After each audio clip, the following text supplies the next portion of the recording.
ہے، ٹھنڈ آتی لیکن کرنٹ نہیں ہے تو اس کا کیا فائدہ؟ اللہ پوچھیں گے کس لیے کیا؟ کہ اللہ تیری رضا کے لیے۔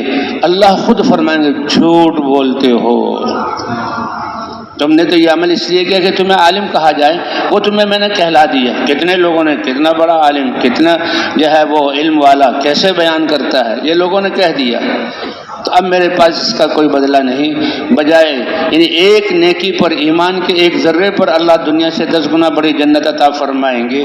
تو اس شروع میں اس کو ایمان ہوگا، اگر محفوظ ہے تو اللہ جنت عطا فرمائیں گے، لیکن اس وقت اللہ ناراضگی میں اس کے پاؤں سے پکڑو اور منہ کے بل اس کو گھسیٹو، اور جہنم جو دہکنی شروع ہوئی ہے اس جہنم میں اس کو ڈال دو۔ یعنی اللہ والے تھے نا، وہ گزر رہے تھے، بچے کچھ کھیل رہے تھے، تو بچے کھیل رہے ہیں، بچے کھیلنے کا زمانہ ہے، کھیل کود کا زمانہ ہے، اس کے ساتھ ساتھ نیک ماں باپ بچوں کی تربیت بھی کرتے ہیں، لیکن ایک بچہ بڑا نفیس سا اور لگتا تھا اونچے خاندان کا ہے، وہ ایک طرف بیٹھے غم میں بیٹھا ہوا تھا۔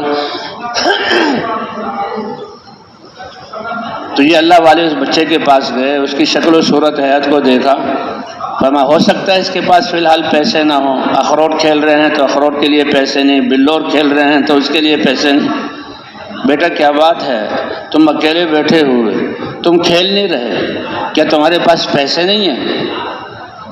تو بچہ، یعنی ایسی مائیں گزری ہیں ہمارے اس حضور صلی اللہ علیہ وسلم کی امت میں، اور ایسی تربیت کرنے والی اللہ کے سے خوف۔ امام بخاری رحمۃ اللہ علیہ، ان کو ان کی ماں نے علم کے لیے بھیجا، تو امام بخاری رحمۃ اللہ علیہ کی بینائی چلی گئی۔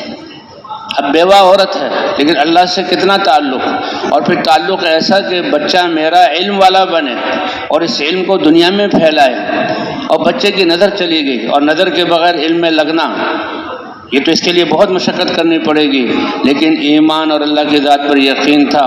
اللہ کے سامنے ہاتھ اٹھائے اور ایسی یہ عورت روئی کہ اللہ نے ان کی بینائی کو واپس کر دیا، اللہ نے اس کی بینائی کو واپس کر دیا۔ یہ اس امت کی عظیم ماؤں کے کارنامے ہیں جو کتابوں میں، جو آج ہماری نظروں سے اوجھل ہے کہ ہم پڑھتے نہیں۔